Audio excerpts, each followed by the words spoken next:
Hello everyone. I hope you all are doing well and I welcome you all to today's editorial analysis where we discuss important editorials from The Hindu and Indian Express.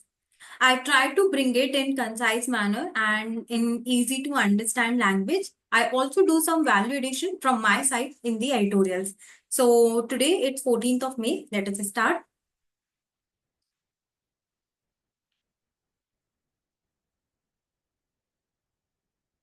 So, first of all, I would like to give you a brief summary about today's analysis.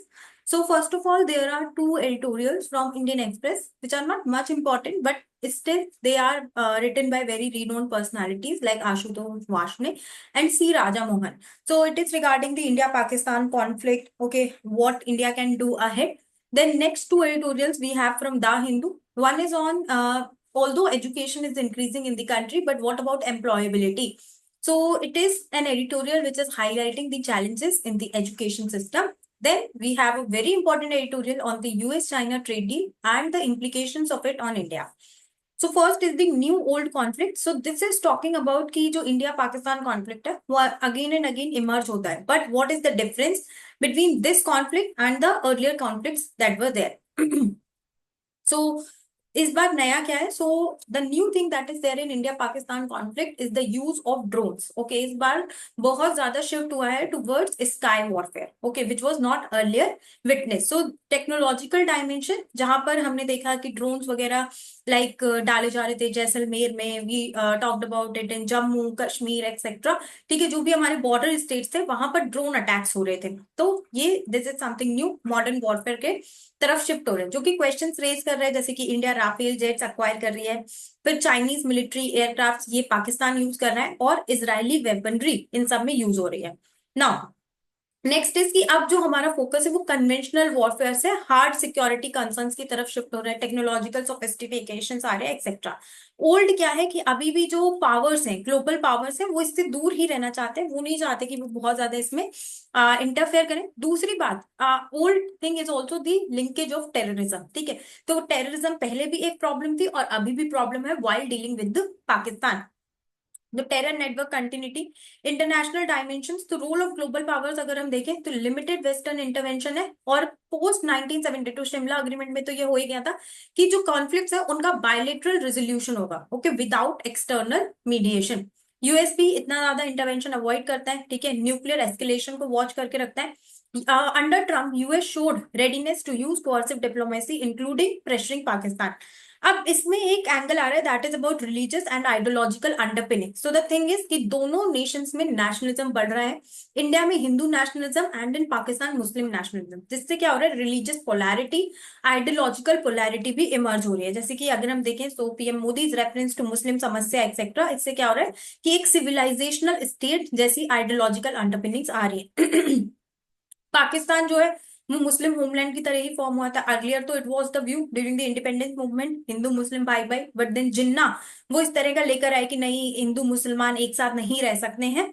So that is something that is there then contemporary implication तो इसका जैसे कि ideological polarisation होगा दोनों countries में फिर nuclear escalation एक challenge रहता है एंड इसमें अगर हम फ्यूचर चैलेंजेस देखें तो it is about the religious nationalism nuclear escalation etcetera जिसको ठीक करने के लिए what we can do we need moderation diplomacy and secular resolution की टेकअवेज फॉर यूपीएससी एस्पिरेंट्स तो आईआर में आप इसको यूज कर सकते हैं सिक्योरिटी में यूज कर सकते हैं it is link to your GS paper two India Pakistan relations okay now let us move on to the next editorial which is इसकी हेडिंग थी चैलेंजेस बियॉन्ड पाकिस्तान अभी हमारे लिए बहुत बड़ा issue we are continuously focusing upon Pakistan but it is not like that India को दूसरी चीजों पे भी फोकस करना चाहिए आप रशिया की तरफ देखिए आप चाइना से रिजॉल्व करने की कोशिश कीजिए you can see towards waste Asia तो हमें अपना डायमेंशन बढ़ाने की जरूरत है that is what is being core message यही है कि पाकिस्तान सेंट्रिक स्ट्रेटेजिक माइंडसेट से आप आगे बढ़िए yes while defending against Pakistan backed terrorism it is essential कि ग्लोबल जियोपॉलिटिकल शिफ्ट्स की तरफ भी ध्यान दें। हाँ, वी अंडरस्टैंड, ठीक है, टेररिज्म एक बड़ा इशू है, लेकिन अगर इंडिया को एक ग्लोबल पावर की तरह इमर्ज करना है, so you also need to build relations with other countries, other nations. तो की एम्फेसिस क्या है कि लॉन्गर टर्म में आपको एंगेज करना पड़ेगा ग्लोबल पावर्स के साथ, मल्टीपल रीअलाइनमेंट्स होने की जरूरत है। जैसे कि चेंजिंग जो ग्लोबल जियोपॉलिटिक्स है, रशिया चाइना एक्सेस इमर्ज कर रहा है, ठीक है, वो स्ट्रेंथन हो रहा है, तो इससे डील कैसे करना है, चाहे रशिया के साथ रिलेशंस बढ़ाइए। दोनों, जैसे अगर इसमें हम देखें रशिया चाइना एक्सेस, तो दोनों नेशंस ने खुद को फ्रेंड्स ऑफ स्टील बोला है, मिलिट्री पॉलिटिकल अलाइनमेंट हो रहे हैं, celebrated victory of world war 2 allies, but oppose the US led world order, spoke of building a post American order, ये लोग बात कर रहे हैं। स्ट्रैटेजिक रीअलाइनमेंट्स हो रहे हैं, जैसे कि Russia China denounce US containment strategies, both aim to undermine US global dominance etcetera. फिर वेस्ट एशिया भी एक नया थिएटर है, we have Iran, Iraq, Saudi Arabia, ठीक है, तो उनके साथ भी हम रिलेशन बढ़ा सकते हैं। इट इज इंपॉर्टेंट हमारे लिए जोग्राफिकली, पॉलिटिकली, टेक्नोलॉजिकली, जियो स्ट्रैटेजिक, जियो पॉलिटिक्स, सब तरह से ये हमारे लिए इंपॉर्टेंट है। फिर गल्फ में जैसे कि ट्रांजेक्शनल डिप्लोमेसी हो रही है, जहां पे economic benefits over ideological alignment, तो गल्फ कंट्रीज दोनों को वेलकम कर रहे हैं, ट्रम्प को भी, जी को भी, to maximise gain. So that is what India also has to do.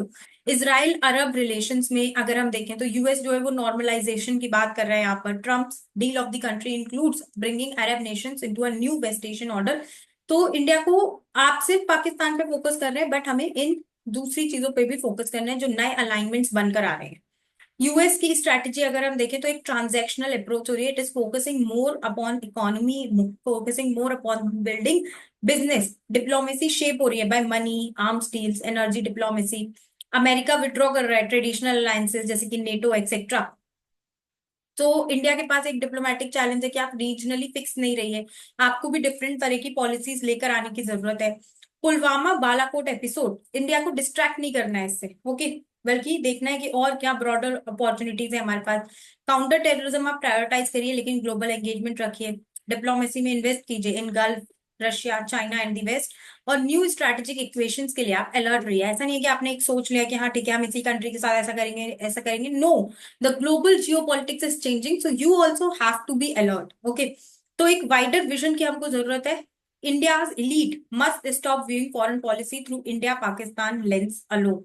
Ignoring global churn could cost India in economic alliances, defense partnership और strategic club. ये इंपॉर्टेंट है आपकी सिक्योरिटी, जीएस पेपर 2 ऐसे में तो यूज कर ही सकते हैं इसको, and current affairs. Now this is an important editorial in India education without employment. So this is talking about कि ठीक है, आप अटल टिंकरिंग लैब्स लेकर आ रहे हो, इस तरह की चीजें हो रही है, you have the new education policy, but employability उस लेवल पर नहीं बढ़ रही है। So we will write this as a UPSC answer in India. The education system empowers but fails to employ. Okay, तो education system आपको empower तो कर रहा है, but employability उस level पर नहीं है. In the light of this statement, critically examine the state of education and employment in India और एक वे फॉरवर्ड हम इसमें देखेंगे। एजुकेशन पे काफी ज्यादा एडिटोरियल्स हम ऑलरेडी डिस्कस भी कर चुके हैं, जिसमें आपको काफी अच्छा कंटेंट मैंने ऑलरेडी प्रोवाइड भी किया है ना। सबसे पहले जैसे कि एजुकेशन जो है वो नेशनल डेवलपमेंट के लिए इंपॉर्टेंट है, लेकिन इंडिया का जो system, it is often seen as one that empowers the mind but fails to employ the body. In fact Swami Vivekananda ji ने भी बोला है, education is the manifestation of perfection already in man, but the current system leaves many youth educated yet unemployed. हमने, आप लोगों ने काफी बार ऐसे न्यूज पढ़ी होगी, दैट इज की लाइक एमबीए ग्रेड, जो लोगों ने एमबीए किया है, क्वालिफिकेशंस है उनके एमबीए की, they are applying for the job of peon. क्यों अप्लाई कर रहे हैं? Because they don't have jobs in their own sector, okay. This disconnect between educational outcomes and employment readiness is growing, as highlighted in recent critiques of NEP 2020। India का education employment paradox हमने देख लिया कि government का emphasis है, मतलब Atal tinkering labs, coding skills etcetera, का लगे है कि आप लोगों को स्किल भी प्रोवाइड कर दी। पहले क्या चैलेंज था? एक चैलेंज आ रहा था कि सिर्फ थ्योरेटिकली पढ़ रहे, स्किल नहीं है। अब अटल टिंकरिंग लैब्स हैं, कोडिंग स्किल्स है, so now people do have skill set also, but still वो एम्प्लॉयबिलिटी लैकिंग है। The seminal problem remains unemployability of graduates. NEP 2020, while visionary in intent, does not adequately address। अब तो NEP भी आ गई, आप new education policy ले आए, 2020 में आ गई, इट्स बीन 5 years, अब तो वो प्रॉब्लम एड्रेस होनी चाहिए थी ना हमारी। इंपॉर्टेंस क्या है एजुकेशन की? तो आपका एम्पावरमेंट होता है, ठीक है, जैसे कि इस तरह के पॉइंट्स को आप सब्सटैंशिएट कीजिए with the help of quotes of Swami Vivekananda, कोई भी हो सकता है, नेल्सन मंडेला एक्सेट्रा। स्टैटिस्टिक्स से कीजिए, एग्जांपल्स से कीजिए।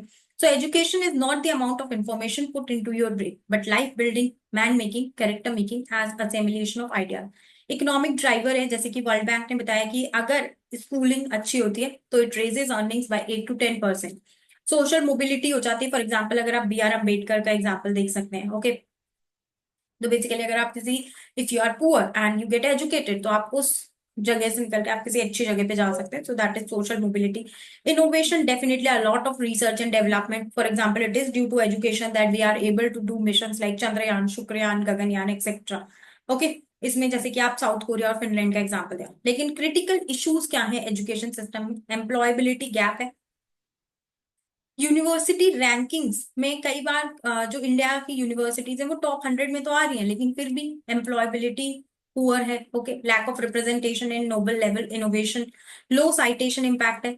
जो गवर्नमेंट प्रोजेक्ट्स है उसमें ट्रांसपेरेंसी नहीं है. जैसे कि बहुत सारे इनिशिएटिव्स है, for example new millennium Indian technology leadership initiative, imprint, inspire, but हमें नहीं पता है कि इनका आउटपुट क्या हुआ. तो टैक्स पेयर्स का जो मनी है, हार्ड अर्न मनी जो हम एज टैक्स पे करते हैं, जिसको गवर्नमेंट डिफरेंट स्कीम्स में यूटिलाइज करते हैं, उसका कुछ आउटपुट तो होना चाहिए ना. Okay, no data on outputs, effectiveness और टैक्स पेयर आरओआई, ये अकाउंटेबिलिटी और कोर्स करेक्शन को हैम्पर करता है. फिर ग्लोबल इनोवेशन इंडेक्स, इसमें भी इंडिया हाई रैंक करती है, येट इनोवेशन कि मतलब इंडिजिनियस टेक्नोलॉजी हमारे पास इतनी ज्यादा नहीं है. इनपुट हैवी होता है ये बहुत ज्यादा, और कोई भी Indian university top global tech clusters में नहीं है. So that is the problem.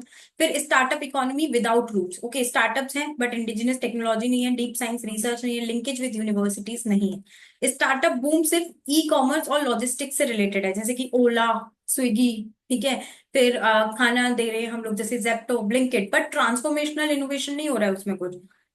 Mayor replication of silicon valley model without Indian social context. तो आप कहीं का मॉडल से रेप्लिकेट करेंगे without looking at the Indian context तो वो सस्टेनेबल नहीं होगा. फिर यूजीसी में भी बहुत ज्यादा स्ट्रक्चरल इश्यूज हैं, उसमें सेंट्रलाइजेशन है, न्यू रेगुलेशंस में एकेडमिक फ्रीडम नहीं है इतना ज्यादा.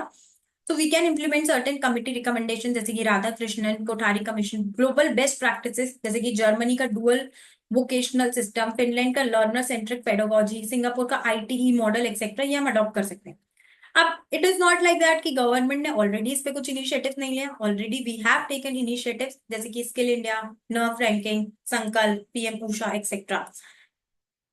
रिसर्च, इनोवेशन, ट्रांसपेरेंसी हमको और प्रमोट करनी है. Ultimately as Nelson Mandela has said कि education is the most powerful weapon which you can use to change the world. ठीक है, it is through education that I am mentoring you all. Okay, I am changing the lives of UPSC aspirants. तो बहुत ज्यादा important है education सभी के लिए, और उस पर फोकस करने की जरूरत है हमको. Now let us move on to the next editorial. This is a mind map जो कि आप रिवीजन के लिए यूज कर सकते हैं. So big deal that is the US China trade deal. ठीक है, तो क्या हुआ बेसिकली, अभी यूएस और चाइना के बीच में एक टेरिफ वॉर चल रही थी, जहां पे हाई टेरिफ्स इंपोज किए जा रहे थे यूएस और चाइना दोनों के ऊपर. टेरिफ्स क्यों इंपोज किए जाते हैं? सो इट इज लाइक अगर किसी कंट्री से कुछ इंपोर्ट हो रहा है तो कंट्री की जो डोमेस्टिक मैन्युफैक्चरिंग है, जो डोमेस्टिकली मैन्युफैक्चर हो रहा है, उसको नहीं खरीदा जाता था. ठीक है, क्योंकि वहां से वो कंट्री चीप रेट्स पे भेज रही है. तो इसके लिए यूएस ने क्या किया, उसने टेरिफ्स इंपोज करना स्टार्ट किए. टेरिफ्स मतलब एक तरह का टैक्स टाइप का लगा दिया. ठीक है, जिससे उस प्रोडक्ट का एक्सपोर्ट जो रेट है वो बढ़ गया. ठीक है, तो ड्यू टू दिस फिर चाइना ने भी लगाना स्टार्ट किया. तो इससे क्या हो रहा था, बहुत ज्यादा सप्लाई चेन डिस्ट्रप्शन हो रहे थे. तो इसके लिए अभी एक सोल्यूशन लेकर आए, टेम्परेरी अग्रीमेंट इन्होंने किया है कि ठीक है हम अपने अपने टैरिफ्स कम करेंगे. इसके बेनिफिट क्या है? सप्लाई चेन डिस्ट्रप्शन कम हो जाएगा. ठीक है, दोबारा से स्टेबिलिटी आएगी थोड़ी, लेकिन इंडिया के लिए भी इसके कुछ इम्प्लीकेशन होंगे. So let us study about it. Features and implications of recent US-China trade deal for India, highlight its potential benefits, challenges and suggest a way forward. तो मेजर जियोपॉलिटिकल और इकोनॉमिक डेवलपमेंट, यूएस और China world की दो largest economies एक temporary trade agreement में आए हैं, जहां पर डी एस्केलेट करेंगे ऑनगोइंग टेरिफ वॉर को और ग्लोबल ट्रेड एनवायरनमेंट स्टेबलाइज करेंगे. ऑन दिस टॉपिक ऑल्सो जो लोग इसमें कंटिन्यूसली जुड़े हुए हैं, they must be knowing that we have discuss this topic a lot. Okay, एक दिन पूरा मैंने सारे इसी पे टॉपिक पे एडिटोरियल्स लेकर आई थी और पूरा आप लोगों को समझाया था. Recent context and features of the deal. तो क्या हुआ है कि यूएस ने एग्री किया है कि ठीक है हम टेरिफ लो करेंगे ऑन चाइनीज गुड्स 145% से 30%, 90 डेज, सिर्फ टेम्परेरी है. Okay, it is just for 90 days. China ने रेसिप्रोकेट किया, वो भी कह रहा है कि 125% से 10% पर लेकर आएंगे. This move follows the announcement bye US president Trump on imposing tariffs on multiple countries but notably excluding China from a reciprocal clause in early April. ठीक है, इसने emphasize the importance upon bilateral economic relationship, hinting at a tactical retreat from confrontational trade policy. ठीक है, तो confrontational मतलब आपस में लड़ाई भिड़ाई कर को छोड़कर एक बायलेटरल इकोनॉमिक पार्टनरशिप बनाने पे एम्फेसाइज करें। बेनिफिट्स क्या क्या है, मार्केट स्टेबलाइज हो जाएंगे। ठीक है, टैरिफ लग रहा था तो प्रोडक्ट्स वगैरह आपस में एक्सपोर्ट इंपोर्ट नहीं हो पाते, कई बार कुछ प्रोडक्ट्स होते हैं जो आगे की चीज बनाने के लिए चाहिए होते हैं, तो वो डिसरप्शन हो रहा था। देन ट्रेड टेंशन ईज हो जाएंगे और डायलॉग एनकरेज होगा। इसके इम्प्लीकेशंस इंडिया पे क्या है, तो ट्रेड डाइवर्जन के कंसर्न्स है। बेसिकली क्या होगा, अभी ऐसा जैसे कि पहले एडिटोरियल्स में हमने डिस्कस किया, वो थॉट लाइक कि ठीक है चाइना और यूएस के बीच में ट्रेड वॉर चल रही है तो इंडिया की तरफ शिफ्ट होगा, बट अगर दोबारा से ये ईज हो गया है, so that is manufacturers may revert to China. India has not leveraged the China plus one strategy effectively due to high logistics cost and regulatory hurdles. फिर इंडिया यूएस ट्रेड रिलेशंस पे भी impact पड़ेगा, जैसे कि India जो export कर रहा है स्टील और एल्यूमिनियम, उन पे अभी भी रिटेलिएटरी टैरिफ्स है, ऑल्दो इंडिया ने इसके लिए डब्ल्यूटीओ को अप्रोच किया है। फिर जैसे कि हमारी स्ट्रक्चरल डिपेंडेंस है चाइनीज इंपोर्ट्स पे, ओके, तो इंडिया का make in India campaign remains dependent on Chinese raw materials and electronics. US China agreement does not address India's large and growing trade deficit with China. Way forward क्या हो सकता है कि India जो है वो अपने ट्रेड पार्टनर्स को डाइवर्सिफाई करे, जैसे कि एशियान, ईयू, अफ्रीका, ताकि आपका ये ट्रेड डेफिसिट चाइना के साथ कम हो सके। देन पीएलआई स्कीम को आप और बूस्ट करिए, that is production linked incentive, जो कि इंडिया में चीजें मैन्युफैक्चर करने के लिए बनाया गया है। Then we have manufacturing competitiveness improve करनी है और proactive trade diplomacy. US China trade deal एक सिग्निफिकेंट पॉलिटिकल इवेंट है, जियो पॉलिटिकल, जिसके फार रीचिंग कॉन्सिक्वेंसेज हैं। इंडिया के लिए एक कॉशन भी है और अपॉर्चुनिटी भी है, ठीक है, ताकि हम अपने मैन्युफैक्चरिंग एम्बिशंस को असर्ट कर सके और ट्रेड डिप्लोमेसी पे ध्यान दे सके। So this was all about today's editorial analysis. I hope आप लोगों को ये ब्रेक डाउन पसंद आया हो। If you if you are really liking this, then do like, share and subscribe the video, and thank you for watching it. One more thing, इसकी PDF आपको हमारे टेलीग्राम ग्रुप नित्या पांडे मेंटोरशिप ग्रुप में मिल जाएगी।